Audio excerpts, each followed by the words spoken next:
Trata-se de uma cidade portuária. Naquela época, muito importante.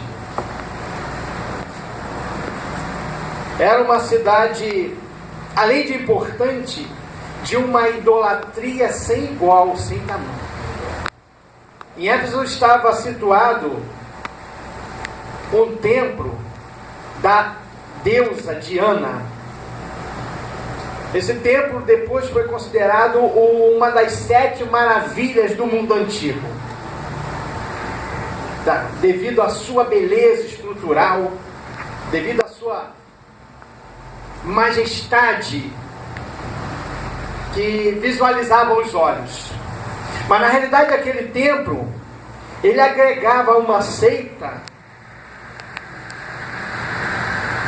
de adoração a essa deusa chamada Diana, que era chamada deusa do amor, aonde prostravam-se diante do altar da deusa Diana as sacerdotisas e adorava através de orgias sexuais, da promiscuidade.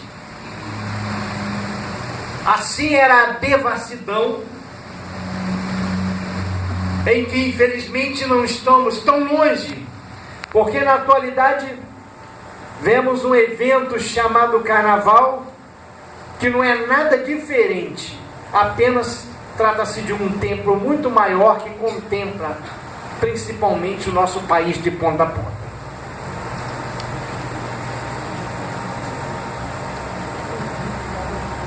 Mas a Bíblia diz que um homem de Deus chegou naquela cidade. A Bíblia diz que Paulo, por 3 anos, fez a diferença no lugar aonde podíamos acreditar que seria impossível alguém se converter. Impossível ser estabelecida uma igreja do Senhor. Mas Paulo confiava no Deus que ele servia. E a palavra do Senhor diz que por 3 anos Paulo trabalhou no evangelismo com dedicação, sem se importar com as circunstâncias, com as dificuldades. E estabeleceu ali a igreja de Éfeso. Aleluia! Graças a Deus! Igreja esta que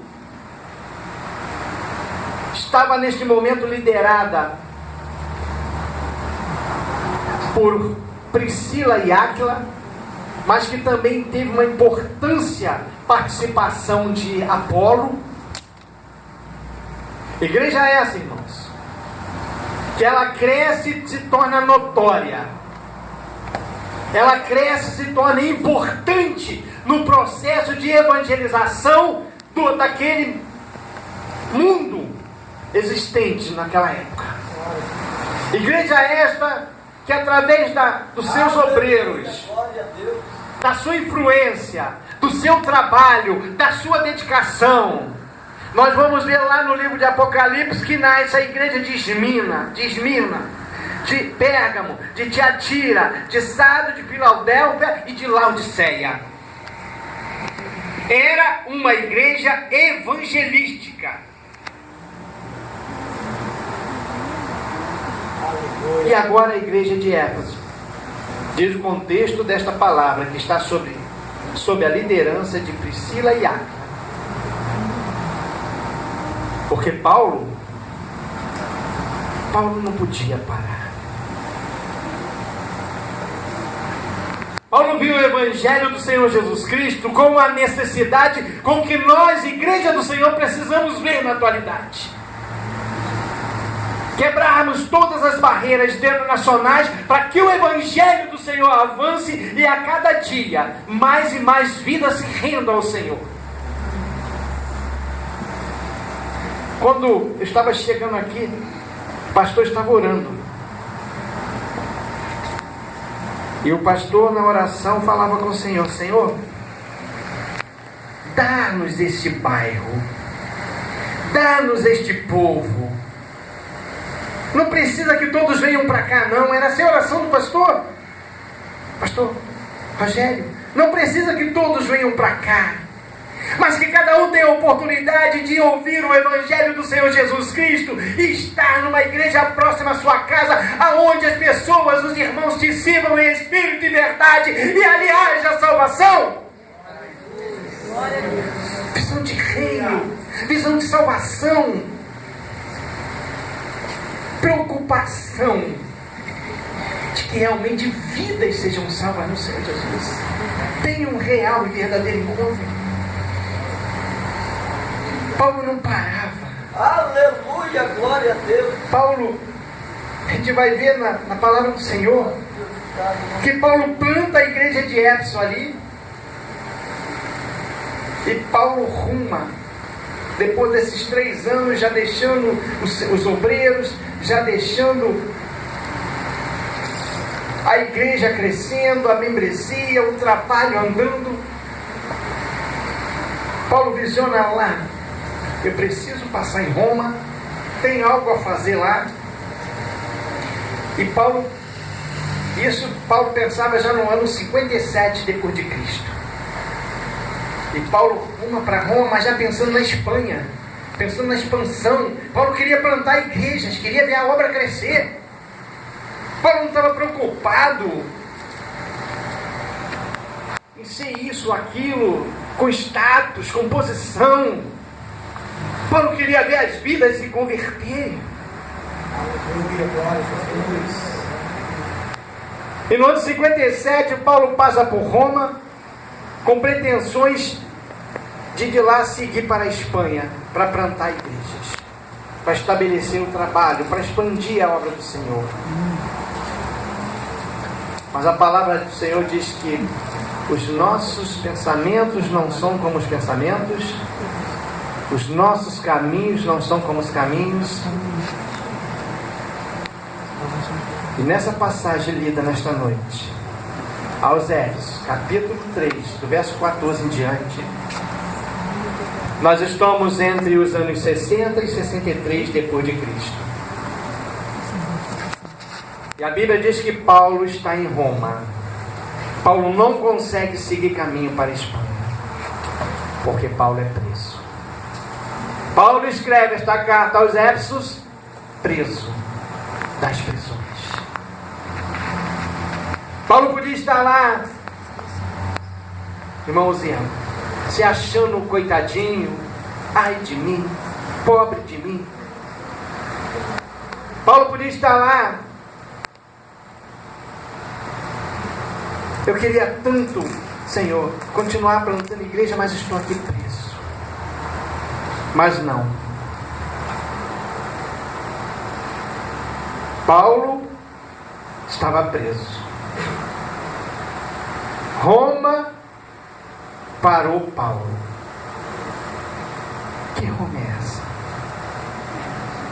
Será que Roma tem parado a mente? Às vezes a gente tem sonhos, tem projetos. Às vezes a gente tem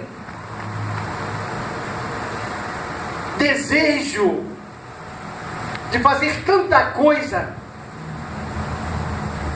e somos parados pelo meio do caminho, parados pelo desânimo, como disse a irmã, parados por não ver bem sucedido algo que nós desejávamos tanto e a coisa não aconteceu da forma em que queríamos que fosse. Eu quero perguntar nesta noite: Roma tem parado a minha família?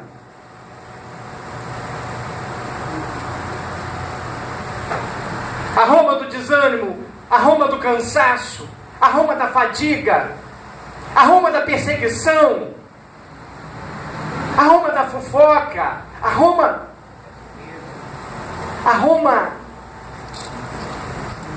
que nos decepciona, que nos traz dúvidas, que tira a nossa alegria, que tira a nossa paz.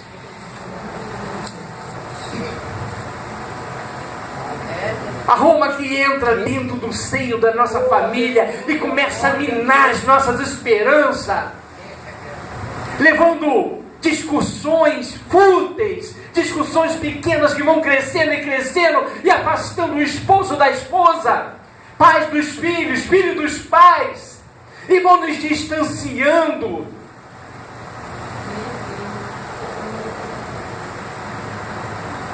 Nosso primeiro ministério como obreiros é a nossa família. E o nosso mais importante ministério como obreiros, e todos nós somos obreiros da casa do Senhor, é a nossa família.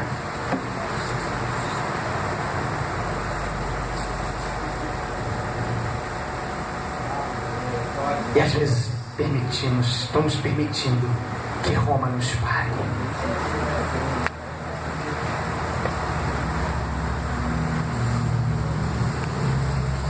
Aí Paulo diz: por causa disto me ponho de joelhos. Por causa disto me ponho de joelhos. Por causa de quê, igreja?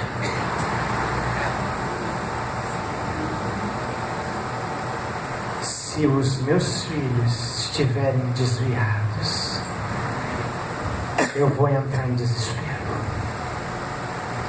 Se o meu marido estiver afastado dos caminhos do Senhor, estiver no álcool, estiver desempregado, eu vou me afastar dos propósitos de Deus. Se a minha esposa já não consegue mostrar afetividade por mim,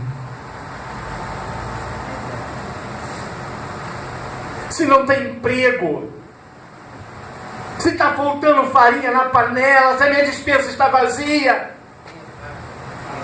o que eu vou fazer? Deixar que a revolta entre dentro de mim? Dizer: esse Deus não sirvo mais, esse Deus eu não quero mais. Colocar uma fantasia qualquer e ir brincar o carnaval? Ou então me entregar às drogas, às bebidas, aos vícios, à prostituição? Será que é o caminho? Será que é a solução?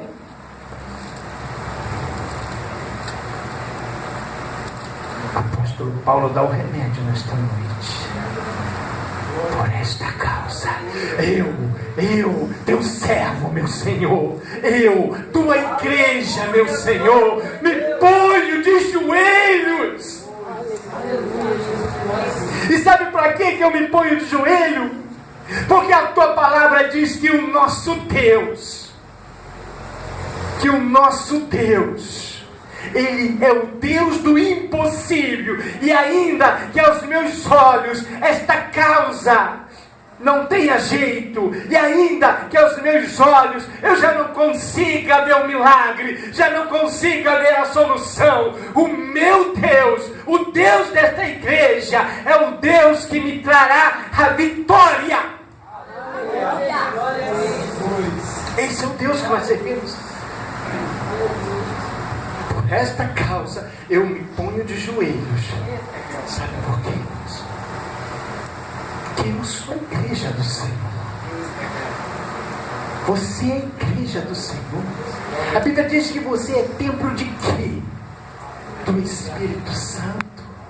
Então não abra mão de estar cheio deste Espírito, para que quando por esta causa, seja a causa que for, você como igreja do Senhor, ao se colocar de joelho, os céus se abram. Sabe por quê? Os ouvidos do Senhor não estão agravados, as suas mãos não estão encolhidas, e no tempo determinado do Senhor para a sua vida, você vai ver as grandes coisas que Deus irá fazer e que não irás nem acreditar. Isaías, Jeremias, Paulo, com grandes coisas tem nos ensinado através da sua palavra. Por esta causa me ponho de joelhos. Me ponho de joelho para que Deus esteja a par das minhas dificuldades, esteja a par dos meus problemas.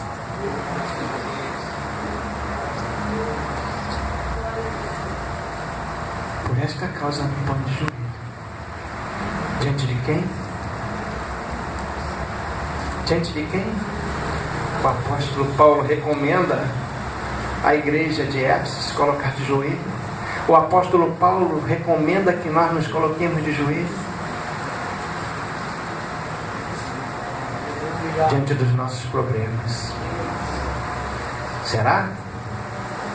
Diante das barreiras que sobrevêm, diante de um filho rebelde que se levanta contra ti, te fala palavras ásperas que você nunca falou do seu pai ou para sua mãe. É diante disso que você tem que se pôr de joelho?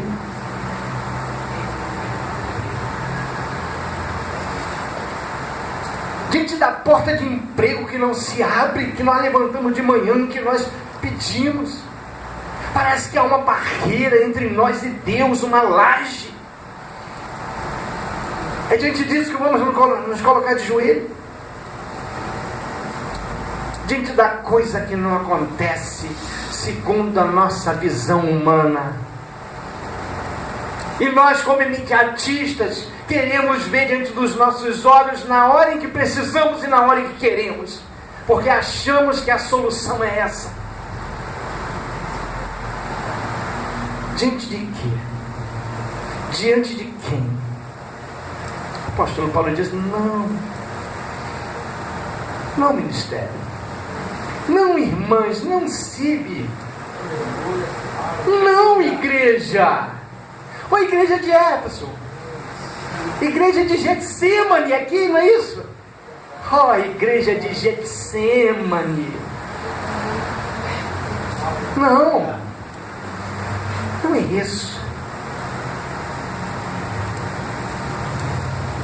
Eu, Paulo, recomendo, oriento, peço a vocês, a igreja de Getsemane, aqui na minha palavra, aqui na minha carta, que diante de todos os problemas que possam sobrevir sobre sua vida, sobre tua família, diante de todas as dificuldades, de todas as barreiras, de todas as esperanças, eu recomendo a vocês, igreja de Getsemane, que se coloque de joelho diante do Pai, diante do Deus Todo-Poderoso, diante daquele que esteve com Moisés a todo tempo no deserto e apareceu no monte Sinai, diante daquele que conduziu o povo, diante daquele que abriu o mar vermelho, diante daquele que estava em todos os momentos operando as suas maravilhas, os seus milagres e trazendo verdadeira alegria, diante daquele que um dia eu levantei as minhas mãos cansadas, as minhas mãos fatigadas, eu levantei as minhas mãos e disse para ele: olha, eu te quero, eu te aceito, tu de agora em diante és o meu Salvador. É diante desse que teve o poder para salvar a tua vida, não olhou os seus pecados, não olhou as suas tragédias, não olhou as suas imperfeições, mas disse: venha meu filho, agora tu és meu, porque eu sou teu. É diante desse que tem cuidado de ti. Olha só, irmã Ruth diz nesta noite que tantos não conseguem respirar livremente, porque depende de um aparelho, que tantos não conseguem ter uma vida, porque estão presas num leito, estão presas numa cadeira de roda. E olha para você, às vezes vem tanta dificuldade, às vezes vem tanta decepção, tanta tristeza, mas o Senhor tem te dado a oportunidade de estar aqui esta noite para o glorificar, para o saudar, para o adorar, porque é este Deus, diante deste Deus, que tem feito milagres. E a tua bênção, meu querido, e a tua bênção, minha irmã, certamente Deus tem providenciado. É diante dele. É diante dele. A Bíblia diz que Paulo orava pelos Efésios, porque Paulo desejava o melhor para eles. Paulo se preocupava com aquela igreja. Paulo esperava que aquela igreja realmente vivesse como igreja do Senhor, que gozasse de todas as alegrias que o Espírito Santo nos concede. Tanto é que o apóstolo Paulo fala o que, irmãos? Fala sobre a profundidade, sobre o comprimento. O apóstolo Paulo fala sobre a largura, sobre a altura. o apóstolo Paulo, sabe o que o apóstolo Paulo quer dizer? Quão imenso é o amor de Deus pela sua vida. Igreja de Getsemane. Glória a Deus. E o apóstolo Paulo quer dizer que se esta igreja permanecer de joelhos, a sua família estará de pé. Ainda que neste momento você feche os teus olhos e não consiga ver nada, mas se esta igreja que sou eu, que é você, esta igreja de Getsemane permanecer de joelho, a sua família permanecerá de pé.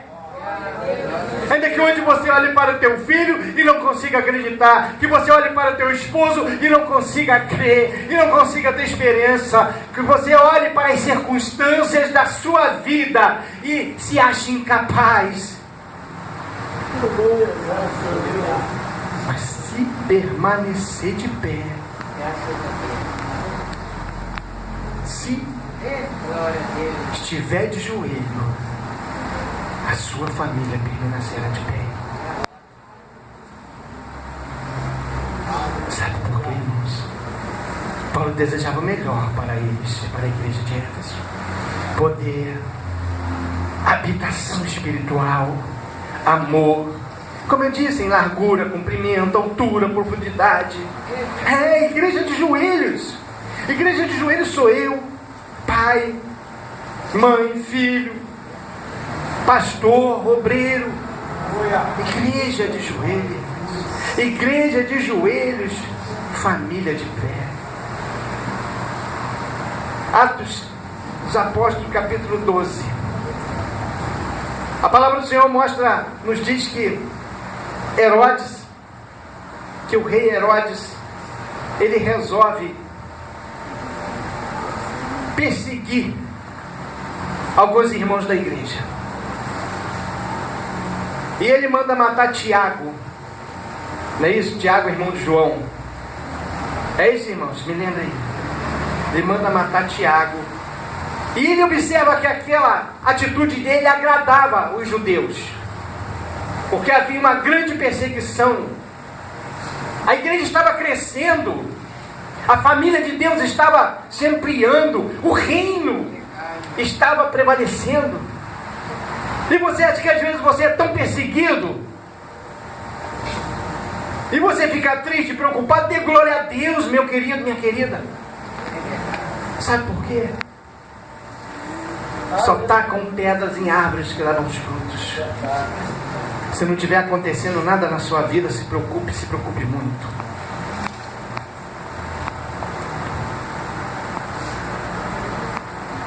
E a palavra do Senhor em Atos capítulo 12 diz que Herodes gostou do negócio porque ele estava agradando aos judeus. E ele pega e fala: então manda prender Pedro.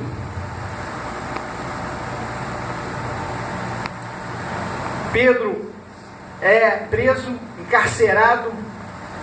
A Bíblia diz que ficam 4 guardas amarrados a Pedro. E Pedro passa por todo tipo de constrangimento, de sofrimento, e vai para a cadeia, vai estar lá preso. Mas no verso 5 de Atos capítulo 12, a palavra do Senhor diz que a igreja orava de forma contínua.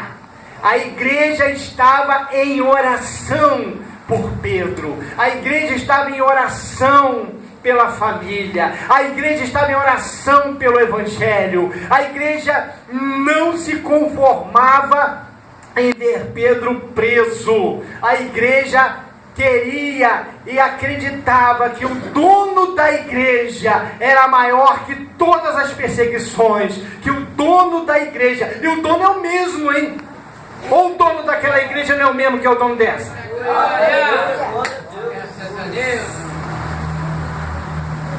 A igreja orava de forma contínua, sem cessar. E a Bíblia diz que o Senhor, ouvindo a oração da igreja, você é igreja, presta atenção, ouvindo a oração da igreja, designa o seu anjo, e o anjo vai lá nas cadeias, o anjo liberta Pedro, as portas se abrem, Aí Pedro chega na igreja, a igreja está orando, mas a igreja não acredita. Não é Pedro não, Pedro está preso. Você não está orando? Ora com fé e creia, porque a tua oração, igreja do Senhor, a tua oração, igreja de Getsemane, tem poder. E o poder não é meu, não é de outro a não ser do próprio Deus. O poder de Deus é sobre a tua vida. O poder de Deus é sobre essa igreja. E sabe o que aconteceu com o inimigo de... Alguém está com a Bíblia aberta aí? Não é Atos 12? Acho que é lá no capítulo, no verso 23. O que aconteceu com o inimigo dessa igreja? O irmão pode ler? Verso 23 de Atos 12.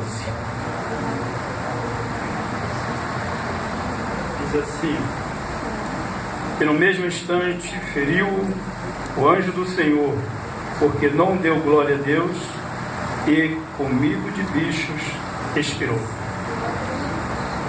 O inimigo dessa igreja, o inimigo da igreja do Senhor, ele não prevalece. Ele pode te afrontar, ele pode te trazer dúvida, ele pode te trazer tristeza, ele pode te perseguir, ele pode tentar fazer com que você pense que está derrotado. Ele possa vir fazer uma balbúrdia no meio da tua família, no teu casamento, junto aos teus filhos. Mas se você permanecer de joelho, o inimigo não prevalecerá, porque é comido de bicho. O destino do inimigo é a derrota. O destino do teu inimigo é a derrota, irmãos. A igreja do Senhor avança. A igreja do Senhor prevalece. Aleluia, graças a Deus. Oh, a igreja de Getsemane. Essa é a mensagem que o Senhor me deu nesta noite para compartilhar contigo. Oh, a igreja de Getsemane. Aleluia. Se você crê, glorifique a Deus. Guarde nas tábuas do teu coração. Tenha fé, acredite e permaneça de joelho até que a tua vitória venha, até que você veja o Senhor, porque o Senhor não se calou em relação a você, em relação à tua dificuldade, em relação aos teus problemas, em relação às tuas lutas. Mas no tempo do Senhor você irá ver a grande vitória que Deus tem preparado para você. Igreja de Getsemane é a mensagem que eu trago da parte do Senhor para você nesta noite. E eu agradeço a oportunidade em nome do Senhor Jesus.